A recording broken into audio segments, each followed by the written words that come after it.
Hello, everybody, and welcome to Dungeon Talk, a Osprey Gamers original. We are going to be talking about some Dungeons and Dragons, or at least our current campaign for Tales of Diademia.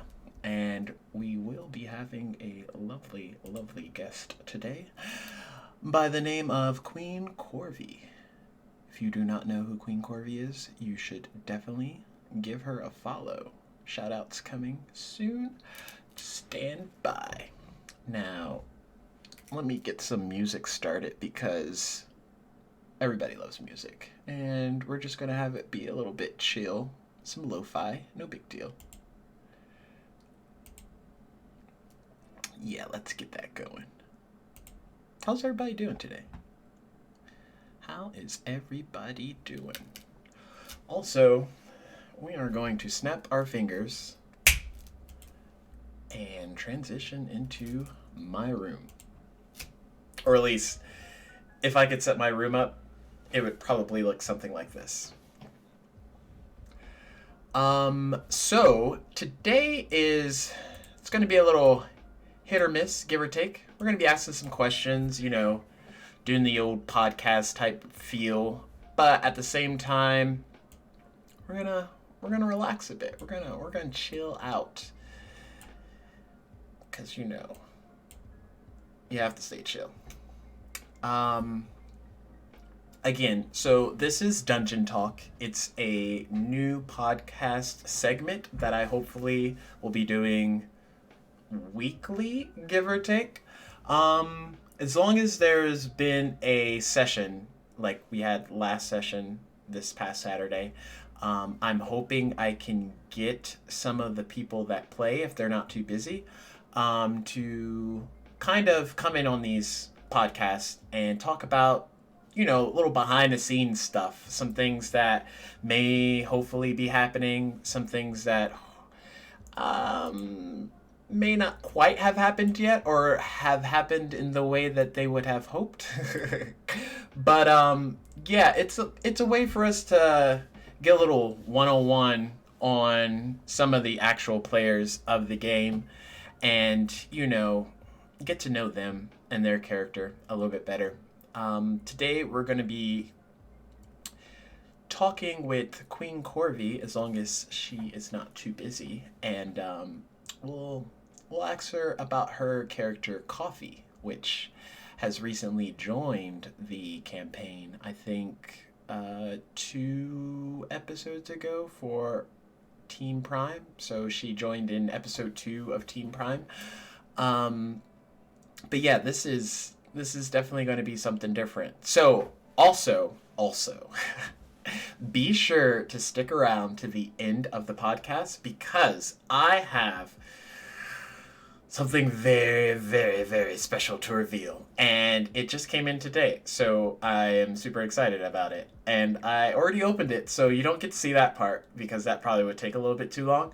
But definitely want to stay to the end of the show. You definitely want to see it because it's important to me. So if it's important to me, it's probably important to y'all. I'm just joking. It's really important to me, though. That is not a joke.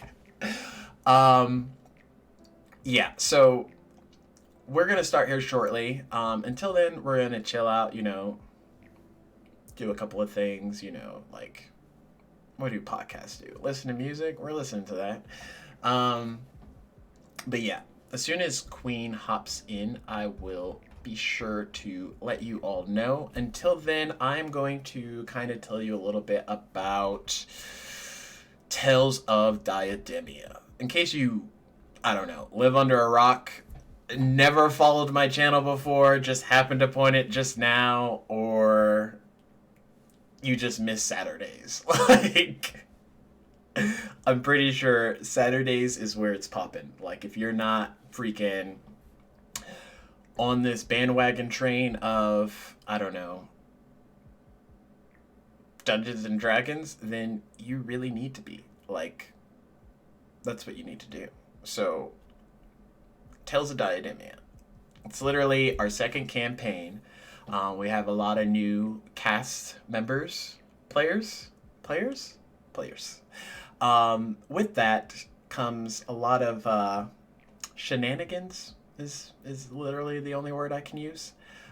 These shenanigans come in the form of playing pranks on each other, using their cantrips to an extended amount to my deterrence. But yeah, there's quite a few new characters that are much different than our first campaign, which was not online, so there's no videos of those. Sorry, but our first campaign was definitely vastly different than how we are going currently. Um, we've found a couple of things to be uh, that slowed the last campaign down. So we're trying to work out those kinks in this new one. Um, Ooh, it looks like Queen's here. Queen is here. Oh, Hello, hello. hi, Hunty. How are you? I'm doing good. I had to make myself pretty. Oh gosh, it's not even like a webcam thing. But I guess you're doing that for streaming tonight.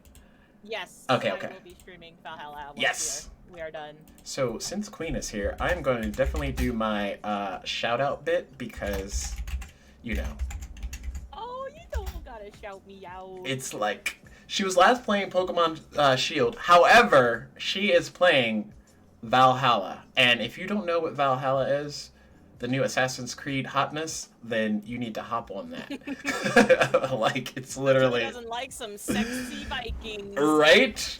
But yeah, I was just telling them about how crazy our current campaign is to our last campaign.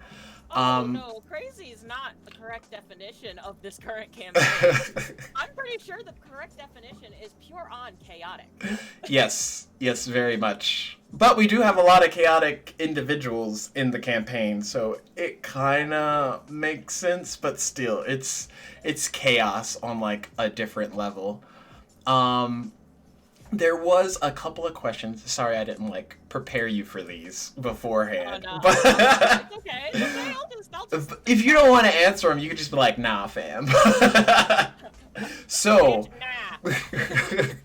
I'm going to let's see, which one am I going to ask first? Okay, we'll do a little background here. What got you interested in D&D? So, I know this. I'm gonna get crap for this, Ooh. but when I first heard about D&D, I'm like, D&D, that's such a nerd game. I will never ever play this game, ever. And then, Fast forward. fast forward years and years later, my husband was like, "Hey, you like roleplay? You like RPGs? You should totally play D&D." Nice. I'm like, you know, maybe. And I did, and I was like,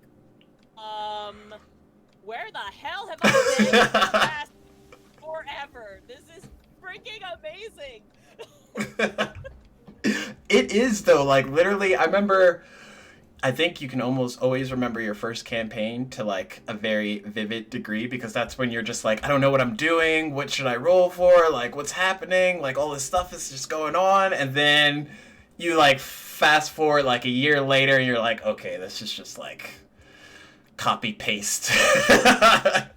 Let's just see what shenanigans I can get into now. But I remember I made, because I was like, okay, the team or the group that I was joining didn't have like a tank, so I was like, okay, I'll make a paladin. I'll make him lawful good.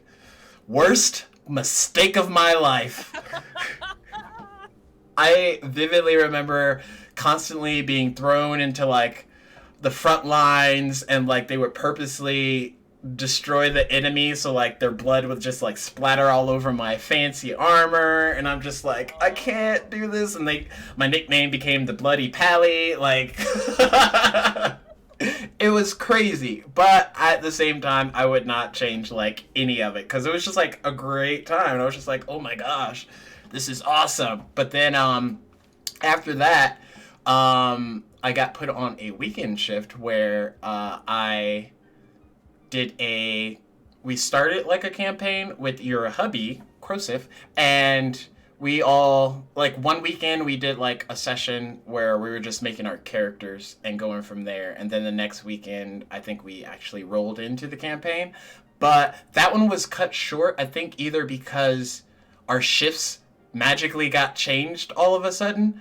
So then we couldn't all like agree on like a date that we all would be free to like do it. But I remember that campaign kind of well. And that one was, I wouldn't say it's the same degree as what our current campaign is, especially with like Team Prime and stuff. But it definitely had like some give or takes from it. And I'm just like, yeah. I'm not gonna open this door because I know what's gonna happen if I do. So yeah, but yeah, that's kind of like, I think that's how when you first get interested in D&D, you just kind of get thrusted into it, and then from there it's just like a downhill battle that you can't really get enough of. It's like a tattoo. You got to get more. Yeah, like here's me who thought D&D was a nerd game, and here I am in like 2 different campaigns currently.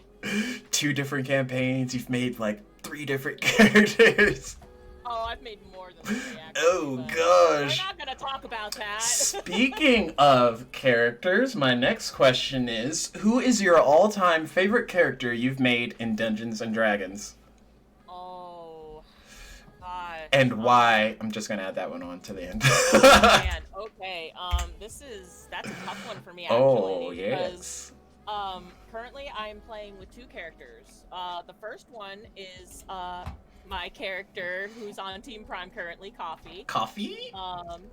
And then my second character is my half-orc barbarian named Olga Knucklecracker, and she is being used on our tabletop campaign currently. Oh my goodness.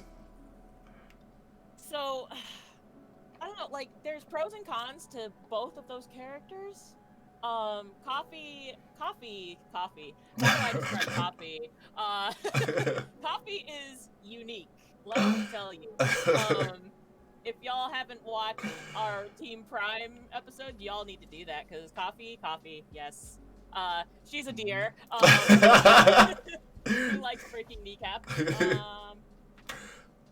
So, with her, I can be a little more, I guess, flexible with her. Okay. Because she's very unpredictable. Well, that's always a good thing to add to, like, any party. The unpredictability. Exactly. Yeah. So, like, I love being Coffee because I can literally do anything with her. If I feel like I want to break someone's kneecaps, I'm gonna break their kneecaps. Nice. If I want to, like, all of a sudden turn around and be like, oh crap, my party's in danger, maybe I should not be a dick and actually do something, I probably will. You know, like, she'll all be for break kneecaps, you know, and then, like, you know, the party, you know, for example, tries to sacrifice a child, and she's just like, what the hell is wrong with you all? I'm just saying, it's happened. Like, what? Oh, goodness. Yeah, and then Olga. Let me tell you about Olga. So, Olga has a very short temper. Obviously, I mean, it's kind of like the cliche barbarian, I guess. Especially like a half-orc barbarian. But she's very angry. Like, I have to stick with the whole, okay, Olga's angry, Olga has a short fuse, and she's very, you know, you attack me, I'm gonna attack you. Like, there's no negotiation. It's not even like, let's talk. There is no let's just talk. There is just, you hurt me or my halfling friend and you're dead. Nice. Right? So, there's just, with her, like, I love being able to beat the crap out of everybody, because she can, like, go into a full-on rage and, like, intimidate the hell out of the enemy and make them run peeing their pants, you know? Whereas Coffee is just this small, you know, old hag-looking lady who's maybe possibly insane. Maybe possibly. But she doesn't have that much strength. Yeah, like, she can't get in over her head. Yeah, so I have to be more careful with Coffee, whereas Olga, I can just be like, okay, she's got all this strength, she's got all this pent-up fury. Frustrations. So, I mean, both characters have their ups and downs. But I gotta say, I really love being Coffee. Coffee is probably one of my favorite D&D characters currently so far. And I'm guessing she's your first that you made? Yeah. No, she was my second. Olga was my Ah. first, actually. Yeah. Nice. Because I think we did the tabletop campaign first. And Okay. then I was like, okay, I want to make another character, and I made Coffee. And then Crows was like, okay, well, if we can get the people, we can do a one-shot and see how you like her. And I absolutely loved her. Oh, nice. Nice. Yeah. So, this isn't on my actual interview sheet, but there's some interesting things about Coffee that some of the viewers might not understand right away if they just, I don't know, if they happen to come into the campaign the next time we run a session, which will be, I believe it's going to be December 5th? Yeah.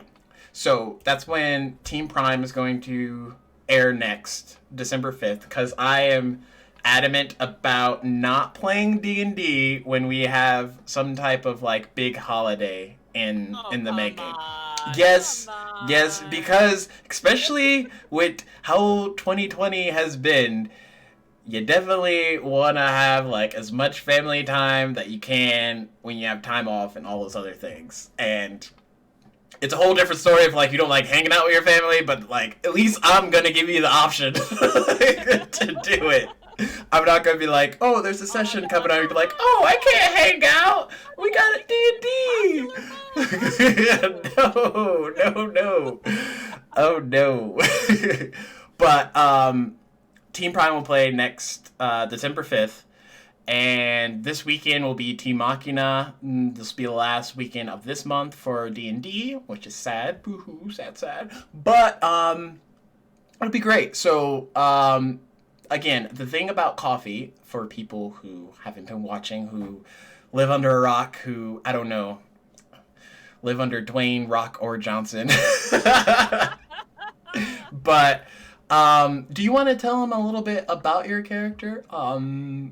Individually, just like behind the scenes type stuff that most people necessarily won't know if they're either a player character in the game or if they're just watching it from like a viewer's perspective, like Coffee in general.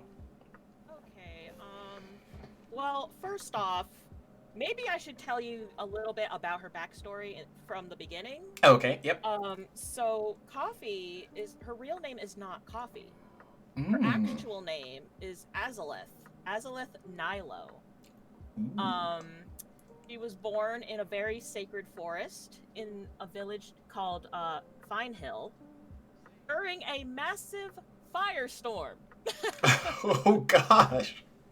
So when she was born and she started to cry, the fires that were engulfing the forest, right, they started to become extinguished because there was a storm that rolled over and started putting out the fire. And her parents were like, yo, what is going on here? Our child just started crying and the fires are extinguishing themselves. It's a sign from the goddess Brigit, right? So from that day on, she was basically destined to become a guardian of this sacred forest, right? So at the age of 5, she was sent to a wildlife sanctuary within the sacred forest to study under the head priestess. Priestess, head guardian. Yeah. And so for years, this guardian name was Esveth. Esveth basically raised Azaleth Coffee, basically like her daughter. Okay. She taught her the druid craft. She taught her how to speak with animals. She taught her how to make, potions and basically how to fight. So, and she even had this hobby of making masks from tree bark that Coffee was very interested in, although she's not very good at it. But Coffee would make masks that looked like the common monsters that would, live around the sacred forest. Okay. Uh, so obviously, as she grew and matured, so too did her beauty. She started getting unwanted attention from the male understudies that were at this sanctuary. Okay. Um, so with that, along with her strong, like, love of adventure, she didn't want to stay and be a guardian. She wanted to go out and explore the world, and she felt trapped because her parents basically kind of, forced her to go to the sanctuary and train under, Asveth. Okay. Kind of So, like enforced destiny. kind of, yeah. So, uh, finally, she got fed up, and one night, she left. Oh, she just like She, up and packed her bags, got her bedroll yeah, together. she just and left. She was fed up. She was fed up with everything. She wanted to carve her own destiny. So, with that, she traveled around, Mm-hmm. but obviously she didn't want to grab attention to herself. So, she decided to look for something or some way to change her appearance. She came across this merchant that was selling magical goods, and she saw this emerald green amulet, right? And Okay. she asks him about it, and he tells her that this amulet will change your appearance so long as you wear it. And she was convinced. She's like, okay. So she pays for it. She takes it, and she tries it out, and yeah, it did change her appearance, definitely. She took the form of an old lady. Oh, nice. Uh, her fiery orange hair dulled into a ash gray with like orange roots, so old. And there was one problem. Her face, however, did not change. It was a faulty magical item. Faulty magical item? It literally did all the other work. I mean, like, yes, but no. Like, you would think a magical item would completely change your appearance, not everything else but your face. So, to kind of combat that, because unfortunately she couldn't find the merchant that sold the necklace to her, like, he full on left, Mm-hmm. she decided to wear a mask. And You full on leave as you do when you sell faulty amulets throughout the. So yeah, and from that moment on, she's like, okay, I have my new identity, and I will be named Coffee. She gave herself the name Coffee Kiln. Okay. So she basically made a living off of selling potions that she would make from, stuff that she found in the wild, berries, herbs, whatever. Mm-hmm. And that's how she made her living for a while, until she came across her dear friend, Brienne, the Catatar. Coffee was very intrigued with Brienne's self, like, she has a sense of duty. Okay. Right? Like, and she's a very strong Catatar, and so Coffee was just like, yo, I want to travel with you and have adventures with you. So Is this like a mutual agreement or? I mean, Coffee thinks so. And no, of course. So Coffee and Brienne would, travel together, and then they met Vondel, and then that's where their adventures started. They traveled together, and they've had adventures together ever since. Okay, so when you talk about this, is this that one shot that you were talking about? Yes. Okay. And then from there, y'all like the characters enough to actually use them in. Yes. Okay. Yep. What other questions? Well, I have a couple more. let's do a little foreshadowing. Well, actually, no. I'll do this one. In the campaign so far, who is your character's favorite, and who is your favorite queen? If they vary. Oh, goodness. Just from who you've met so far. Poppy, honestly, Poppy likes Mio, because Mio is the only sensible one in the group so far. Sadly, that's how... Well, okay, so a little bit of past shadowing. In my previous campaign, I had a NPC follow with them, but he wasn't really like their moral compass or anything like that. And I purposely had him have an addiction to wine, so he would always, whenever they were in combat, would have to roll for disadvantage because he was drunk. So in this campaign, at least for this particular group, I have to make Mio a moral compass. Otherwise, it's like herding kittens. Like, literally nothing would get done, ever.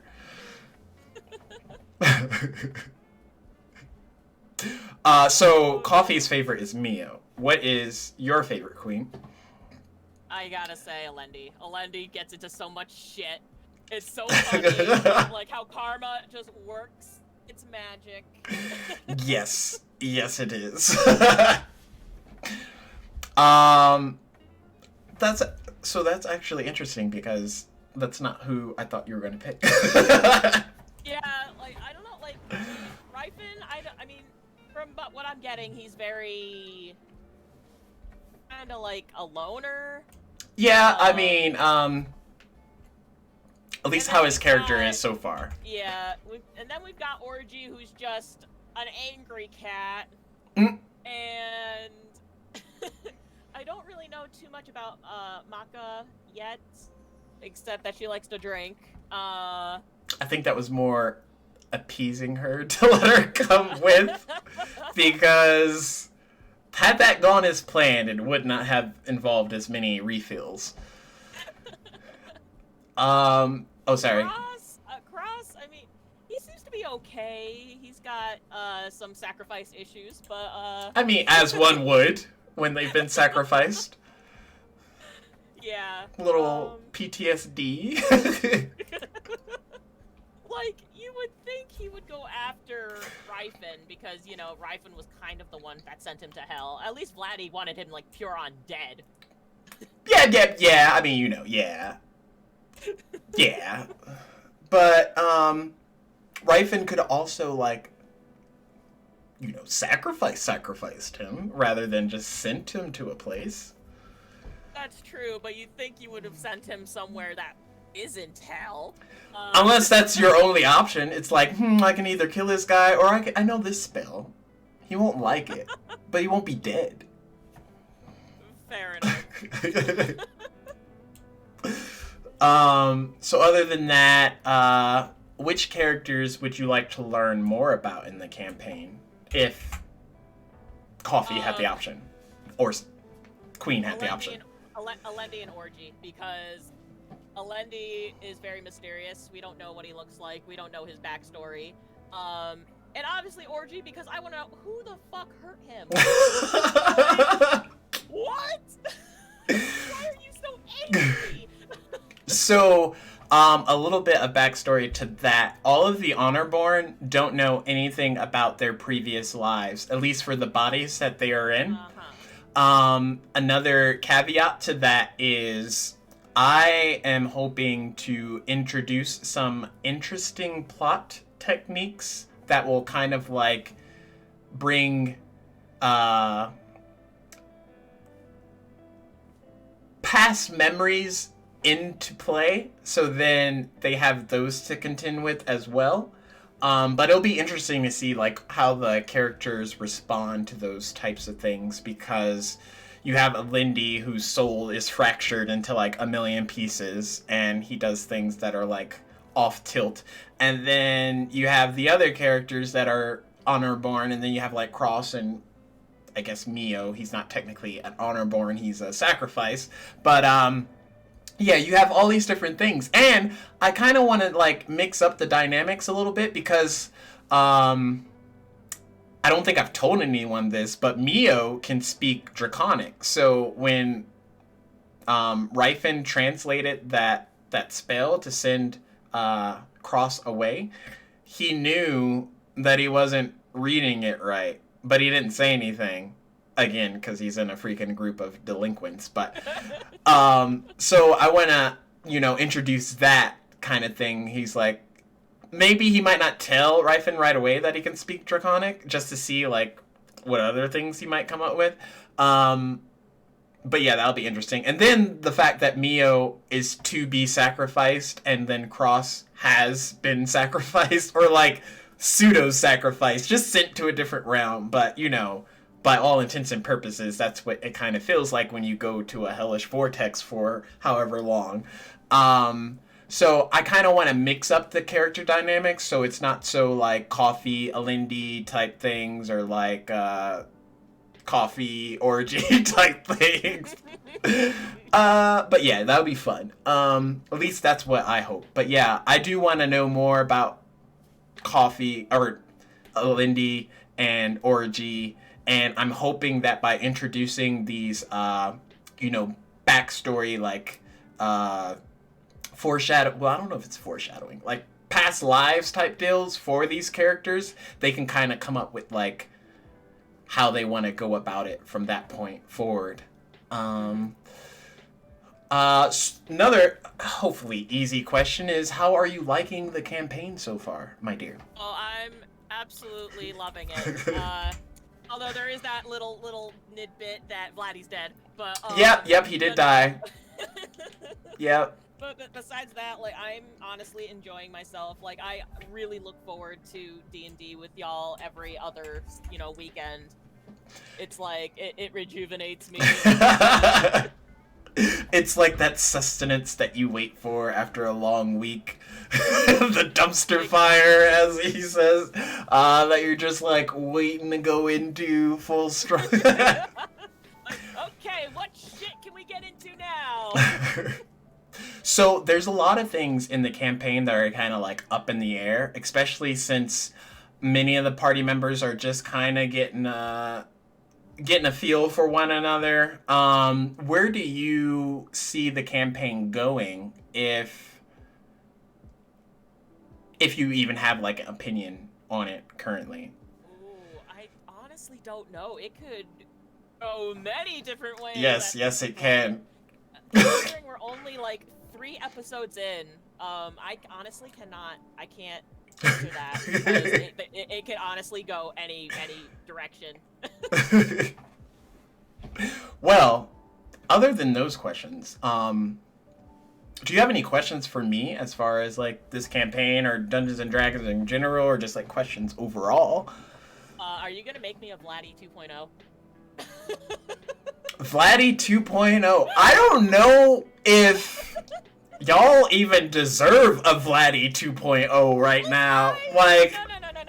I tried saving him, and Orgy see, killed him. the best thing I love about D&D is that if your characters don't know what's happening, then logically speaking, they can't act outside of their character, like, I know. whatchamacallit? So Because I'm pretty sure if Ryfin and Alindi and Coffee and Mio all knew that Vladdy was the last remaining like person, that whole thing probably would have went differently. But instead, he's greeted by Angry Catman and the person that he had sacrificed. So obviously, things went a little bit differently. And there was also that misunderstanding and the whole... I just love how quickly D&D can kind of like flip itself on top of itself. Because I don't think anyone foresaw that going the way that it did. And because it went that way, it's just going to make the story more interesting. No. I had a feeling Vladdy was gonna die. Like, well, yeah, after you saw him getting attacked by Orgy, it's like, yeah, I might have to get a new... As soon as Vladdy and Orgy were right there next to each other, I was like, oh no, this is gonna go south. I already know, because Coffee loves Vladdy, Orgy's gonna kill him. Mm-hmm. And Coffee tried to help. She really did. But it only made things worse because that's how roles go in Dungeons and Dragons. You intend to do a good thing, and it just doesn't quite go like that. But again, I don't know. I wouldn't say that I'm not gonna make a Vladdy 2.0, but at the present time, I don't foresee myself, drawing character art for an NPC that's literally gonna be on screen for 10 minutes? How long was that fight? I don't know. That's exactly what it is. Pretty much, yeah. Like, it took longer to draw his artwork than it did for him to actually be in the game. So, I'm not gonna say I'm not gonna, but at the present time, I'm not gonna. Is there any other questions that you might have? Nothing I can currently think of at the moment. Okay. All I want to say is just thank you for hosting this because I'm honestly enjoying myself. I'm having so much fun with this campaign. Oh, I love being a DM. I try to be fair, and I try to put the mallet down when y'all get a little out of hand. And it's like, no, I'm going to use my DM powers and I'm just going to progress this because otherwise we're just going to be in this big circle for however long it goes. But yeah, I like being a player in a campaign because it's like way less stressful and like way less stuff that you have to do. But I also love how the characters kind of build on the story and like what you give them and what they are able to make from it. It's just like, it's so great. But yeah, this campaign's definitely going to bring out some highs and some lows out of everybody, I imagine. If I take my last campaign for any precedence.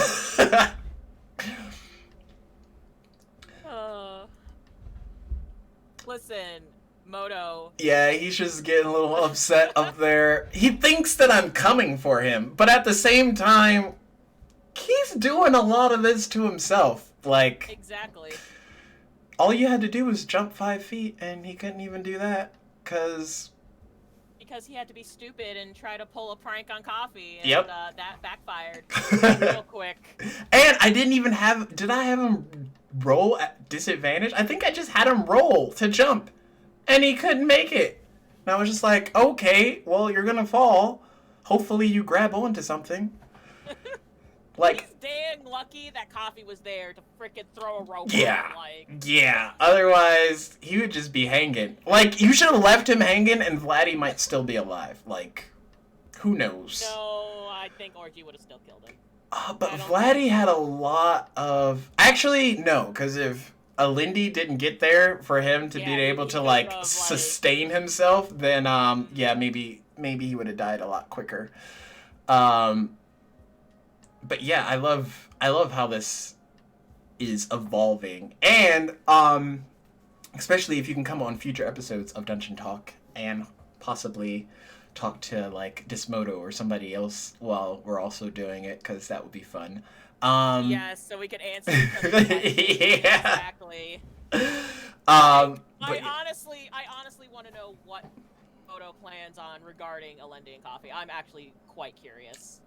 I think now it's just like the destinies out there, so he's building on that. But I don't know. Like, if you take Coffee out of the situation, like, who's Alindy? What does Alindy have to offer? What's Alindy gonna do? Mm-hmm. Those types of questions. And knowing how Coffee felt for Vladimir Riviere, how is that going to play into Alindy's character? Because even though he doesn't have that much of his soul, he still has some. Like, he's still able to feel something. And he knows how much Coffee liked Vladdy, so that's going to be interesting to see the next episode when we have time to kind of compound on that. Yes, because last we left off, Coffee was storming back to the airship. Mm-hmm. Fuming. Yep. So there's going to be that, like... I don't know how it's going to go. But it's going to be great. Do you have any idea, like, where this campaign will go? Like, you've asked me, but now it's time for me to ask you. So usually, I have made the mistake in the past of kind of like, I don't want to say like beelining them or like linearing the campaign. For a while, I was kind of like making them go in a certain direction, and then I introduced something into the previous campaign that made it to where they could go anywhere, and from that point, I was just like, okay, I'm not gonna plan things as strategically as I was doing in the past, because I used to have like all the different things in particular dungeons and stuff for them to encounter, and they would just pass over it or not be able to like do the checks for it, and I'm just like, all this work I'm putting into and they're not even here for that long? Like, nah. I'm just gonna wing it from here on. So I like to have enough to where it doesn't feel linear, like they're able to kind of go wherever they want to go, and I can kind of like go on the fly as far as like, oh, you say you want to go here? Well, this kind of looks like that place. That's what that is now. And then from there, I don't want to say like God mode different instances, but kind of like introduce different elements when the story kind of like takes a slow turn, or like everyone's kind of caught up on the random shenanigans that they want to do, that, oh, now it's time for me to actually insert plot. So that's kind of how my approach is to it. It's not necessarily the same for all DM styles. Some DMs just like, they have their encounters and you encounter them and you go about your business. Mine's is a little bit more like, okay, maybe they might go this way and maybe they might go that way. So I like to leave it in the hands of the players. That way they feel like they're controlling the story more. And then the things that they do accomplish can have a more impacting effect on the other team and vice versa. So it's not like I had this encounter happen and you had no other choice but to do it, and then because you did it, it affected the other team. It's more like, oh, you made a decision as a group, more or less, even if like some people got outvoted, to go to this place and you did this thing. Okay, now these are your repercussions for it. So that's kind of how I am taking Tales of Diademia. I kind of wanted to make it feel like a living, breathing world as far as like actions and everything goes, and I'm not trying to put too many like set in stone things. Like there's a couple, obviously, but like overall now I would say it's more like player based freedom of movement type deal. Nice. But well, I will say I'm very excited to what will come next. There will definitely be more, definitely. I don't know if you were watching at the beginning, but I said that there was going to be a special unveiling, or I don't know. I was going to show something off at the end of this particular session, because it literally came in like an hour or so ago when we were in the other chat, and you said you had to go for a minute, and then I heard my doorbell and I answered it, and then boom, here we are. But yeah, the big reveal. The thing that I've been waiting for like over a month has arrived. And here it is. Here it is, ladies and gentlemen. It is my lovely, lovely Star-Lord hot toy. It's amazing. Oh my god.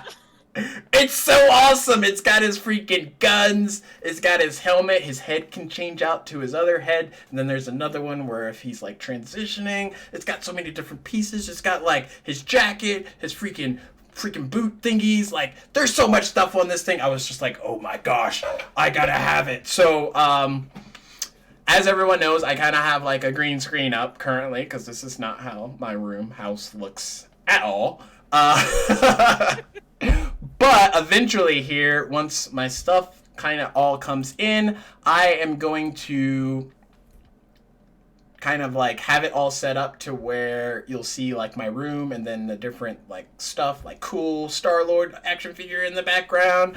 And then I have a cool Guardians of the Galaxy poster that I have to get a frame for before I actually hang it up. But yeah, hopefully soon, eventually, at a certain point. It won't always be green screen stacks. It'll be like stacks maybe in his actual room stacks. So that'll be something cool to look forward to. But yeah, I just had to show that off because I've been waiting for that for like a minute. It's very purposeful. It's so cool! Like, oh, and I just saw a place where he could hook up his freaking like little blasters to his. Oh my gosh. Oh goodness. Well, I figured out what I'm gonna do later.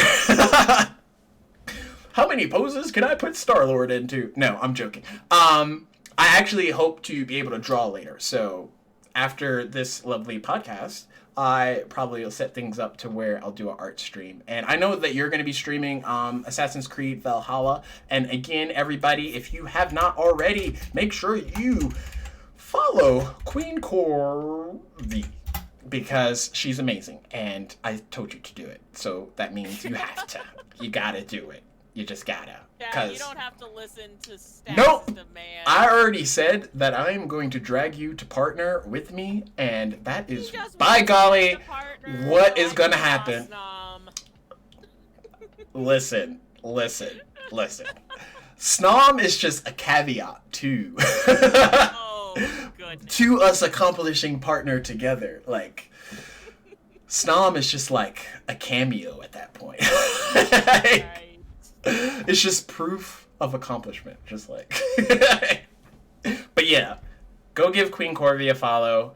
Go watch her play Assassin's Creed Valhalla. I hope to goodness that your computer cooperates because. I hope so too. Yeah. Listen, I was messing around with the settings actually earlier today, and I noticed that the graphics driver was out of date. I went ahead and updated it. And when I played through it a little bit, I didn't have any issues. Okay. So I'm hoping and praying it will cooperate. But if not, I will just pre-record it and stream it, put it on YouTube because I know I've said this like 5 billion times already, but I feel confident that it will work today. Yeah. Well, I hope it does as well because I know how frustrating it could be to like play a game that you've been waiting to play for a very long time, and then you go to stream it, and then the frames are just like, nah, brah, nah, ain't happening, and you're just like, but I just want to experience it together with the crew. Like, it's not even the frames that I have issues with. I don't drop frames at all. It's just the fact that it is the game. It's just the game. I know wow. A lot of people that are having issues. Sounds like a new game. computer to me. It is a new computer. Oh gosh, you can't just throw a new computer every time one little thing goes wrong. It's like, I just need to be updated. No, new computer. But yeah, like there have been other streamers who have had issues like me who have issues streaming this game because they go to alt tab out of it and the game's just like, nah, brah. You're stuck in here forever. So anyway, I'm pretty certain we'll be fine, but if not, there's a plan B. So Nice. Well, unless you have anything else, my dear, I am going to wrap things up so that you can start streaming, and so I can kind of hopefully start drawing. Because I looked at the list, and I got quite a few Team Machina characters that I need to draw today, or between now and Saturday. So I'm kind of behind, is what I'm saying. And I still want to transition us into Roll20 because I haven't talked about that. So I am trying to let us play Roll20 so that it's not from my iPad, because I noticed a lot of the time sap, or where things were kind of like slowing down, was the fact that I would have to redraw the little circles of all of us and all this other stuff every time we did like one little thing. And with Roll20, we won't have to worry about that problem. Even if everyone's not able to join the Roll20 session, like if they have computer issues or whatever, I'll at least be able to use that footage in our Zoom calls to where you can see like where your character needs to go and all this other stuff. And it's not a constant like redraw. It's just literally like, oh, I want to move up a little. Okay, cool. There. It's kind of like what we were doing, but different. And it'll be even better if we all are able to use it, which will be fun. But yeah, I hope that transitioning into Roll20 will also help with kind of some of those time zaps of just like dead space of just waiting for Stacks to redraw Ryfin in a room for 2 seconds because he didn't express that he's not actually going to this room. He's just getting something from it and returning back to his room. Things like that. Not salty at all. You're still salty about that. Not salty. He was the one that was grabbing salt. I'm just expressing how I feel.